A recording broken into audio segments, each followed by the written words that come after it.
Jane Farnham from Great British Talent, and welcome to our series of video podcasts where we meet our talented speakers, who are all, of course, available for your corporate events. Essentially, it's an opportunity for you to find out more about our speakers, what they talk about, and how they can help you and your business grow. So today, I'm chatting with one of the leading voices around health and nutrition, Vanessa Sturman. Vanessa, welcome. Thanks for joining us. Thank you for having me. Oh, no, I love it. I love getting to know all of our speakers.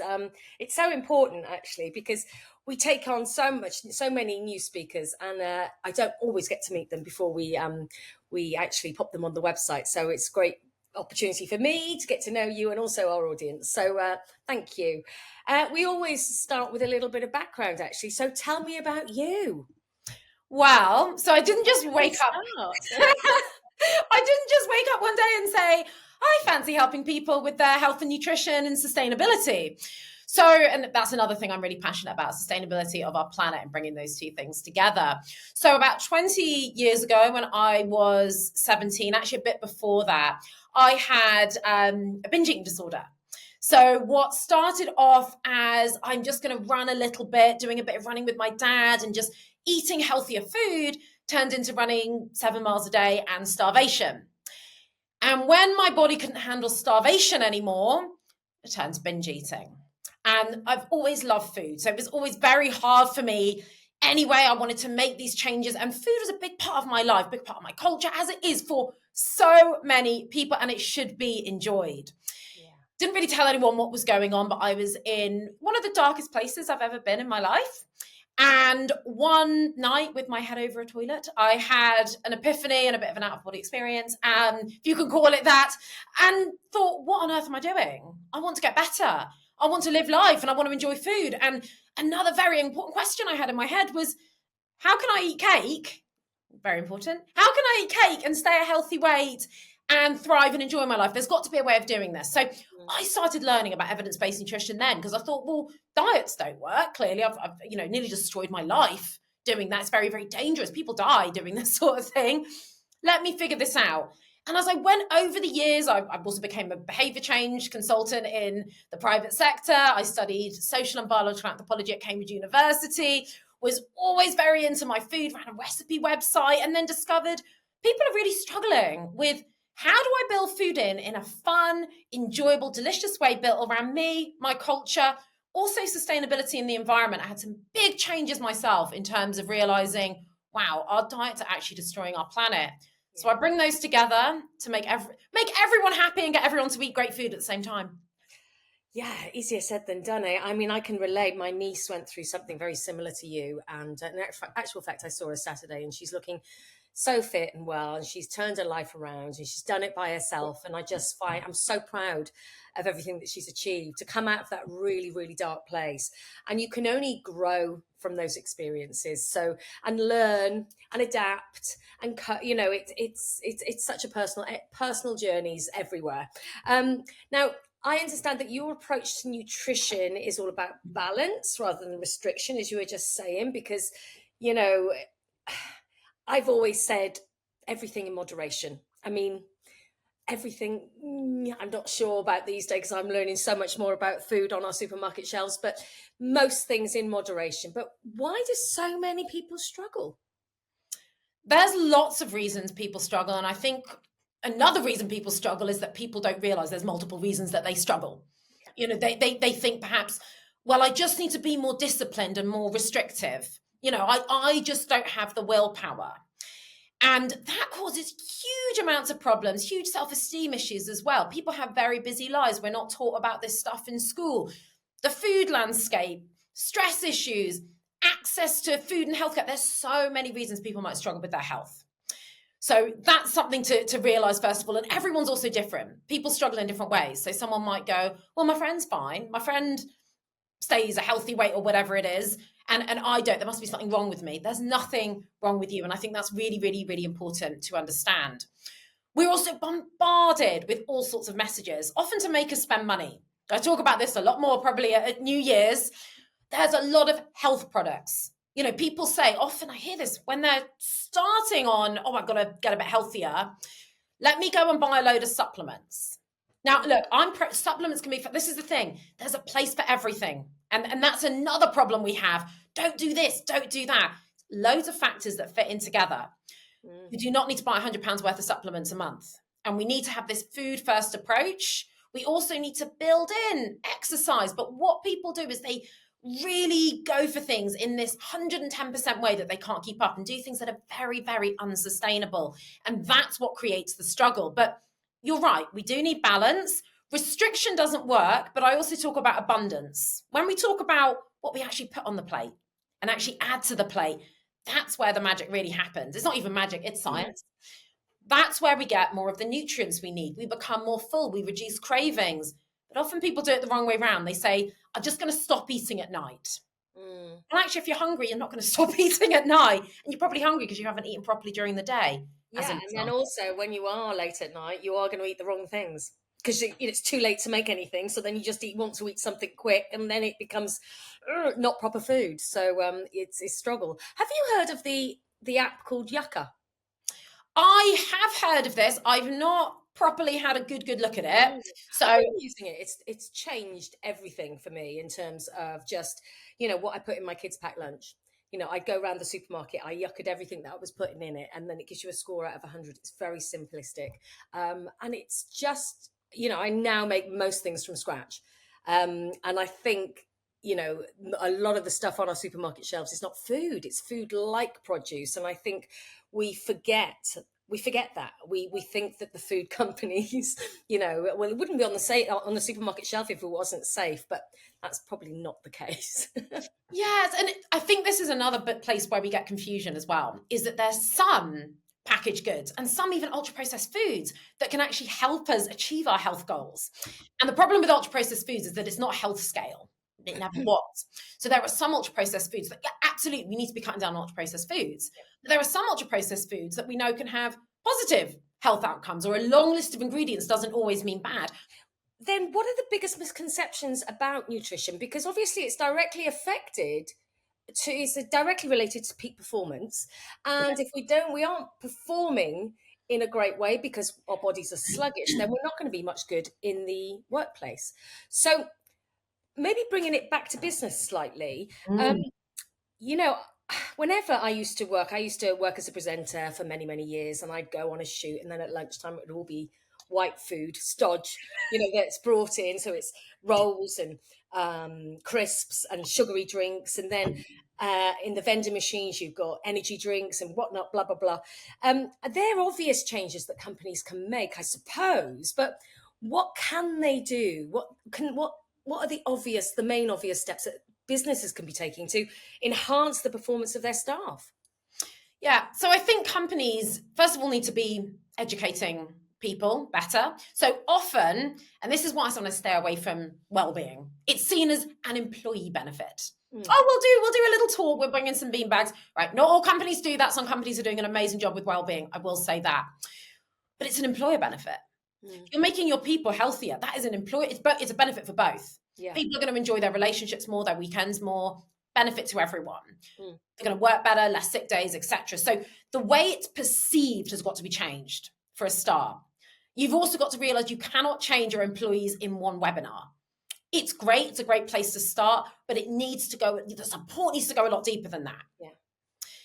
People need to be enabled in their own homes as well. And they need to understand and be educated on what do we actually need. So really, really good example is when you hear about people changing what they eat, you might hear a lot, prioritize protein. And if you've heard that, whatever seems to happen, whatever condition someone has, whatever hormonal issue they've got, it's like prioritize protein. Now, protein's very important. So of course, that's just one part of it. But people aren't deficient in protein in the developing world. Sorry, in the developed world. They're deficient in fiber. 1 in 10 people in the UK is getting the fiber they need. 1 in 10. That's an amazing place to start. So a really great way companies can help is helping people with small starting points. So a huge misconception, which we were talking about before, is that we have to throw everything out our cupboards and start again in order to be healthy. That we have to cook everything at home to be healthy. That we can never have a chocolate bar again if we want to be healthy. That we have to drink green juices, or there can be some great green juices and green smoothies, by the way, but we have to do that all day in order to be healthy. That is completely untrue. It can fit into our daily lives. So we've got to get that perception right, and companies can really help with that. But in terms of how we can be adding fiber to more dishes, which includes protein, by the way, more fruit, more vegetables, swapping out more meat with beans. We know that reduces people's risk of type 2 diabetes as well, which is horrific for people in terms of their happiness, their work productivity. There are super simple swaps companies can do, whether it's in their catering, whether it's in their education, whether it can be the snacks they put in their office. That can really help people get more of these foods into their body. So what's an obvious food swap in the workplace? An obvious food swap in the workplace could be to have more energized. So one of my favorites is probably roasted chickpeas instead of crisps. So roasted chickpeas, you can, by the way, you can do them yourself in the air fryer with all sorts of different wonderful flavors, or you can buy them online. Mm-hmm. You can buy them online with no oil, no salt, no nothing, and you can buy flavored ones as well. Just be aware the ones that you buy that have extra oil, flavors and stuff, there's nothing wrong with them. They're just going to be higher calorie than the ones that don't have that. That's all. But you can choose. That's a really, really great switch. Lots of fiber that are in legumes. So that's in our beans and lentils. And we know we need to eat more legumes. They feed our good gut bacteria, cut cravings, reduce our risk of heart disease. They lower cholesterol, type 2 diabetes, etc. Fantastic switch, and they'll make you feel more energized. Do you know, Vanessa, I do not know or understand why on earth schools don't teach this stuff, because it's so easy and simplistic for kids to get. They love cooking, the majority. So for them to be, why they've removed this from our school systems, I do not know. But anyway, that's a different subject altogether. And I will go away and Google chickpeas, because I am looking for something to replace crisps in this house. So that's a really good top tip. So I'm going to be looking at that. Let's talk about what common challenges that you see in the workplace well-being. I mean, what are when you go in, because obviously you go in to inspire, to change mindsets, to, help the culture in the company to be more healthy and sustainable and productive and positive. So what are the most common challenges that you see when you go in, you walk through the door? Well, I think the first one is the attitude side of things that I was mentioning. We've got attitudes of company and people. Really, really important here. So first of all, you cannot change everything in 1 hour. It's got to be a process. We've got to give support. We're talking about deep-seated habits. There's a lot of fears and that I really understand. So if someone says, and I did a webinar on this recently about making the food of your culture both healthier and more sustainable, this does not mean leaving your culture behind. This does not mean, by the way, leaving your favorite foods behind. This does not mean cutting anything out or cooking everything at home. So that's a huge problem. All these misconceptions. Cost. I was on Sky News the other day talking about the fact that some of the cheapest foods are the healthiest and the best for our planet. But people have all these perceptions that we need to break through. So that's a really, really important thing that we need to do first, and understand the benefits. So if companies actually understood, wow, look at how incredible this is for our corporate social responsibility, for the planet, for our water, and actually reducing the risk of disease and cognitive performance. The cognitive performance that you get from adding a handful of nuts or seeds to your day, making sure you're getting that handful of legumes a day, the greens every day, the phytonutrients in those, understanding that and going, actually, we can really see how incredible this is, and we've got the stats to show that, that helps with the initial shift. And then you do need to help people have time with these small habits and layer those on. So that's what I help people do, whether it's one-to-one, in groups, in these actual talks or webinars. Right, what's the small thing we can start to do with our breakfast? If you thought you were being healthy because you had some oats for breakfast, great product. But it's not very filling on its own.